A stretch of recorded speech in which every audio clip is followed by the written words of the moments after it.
नमस्कार, क्या आप देख रहे हैं केडी न्यूज। केडी न्यूज में आपका स्वागत है। उत्तर प्रदेश की योगी आदित्यनाथ सरकार ने अपने दूसरे कार्यकाल के 100 दिन पूरे कर लिए हैं। मीडिया से मुखातिब हुए सीएम योगी अपने 100 दिन के कार्यकाल का लेखा जोखा पेश किया। सीएम योगी ने कहा कि राज्य में 37 साल के बाद कोई सरकार दूसरी बार बनी है। अपराधियों पर नकेल कसना हमारी सरकार की प्राथमिकता है।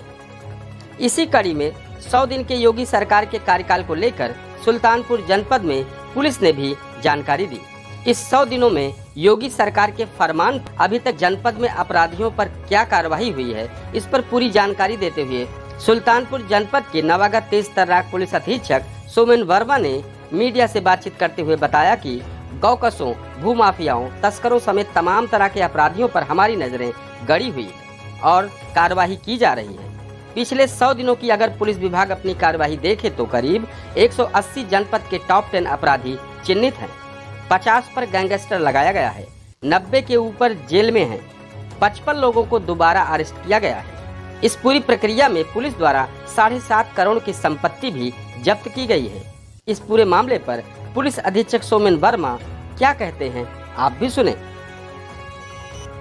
जो अपराधी है उनके ऊपर कार्रवाई हो रही है।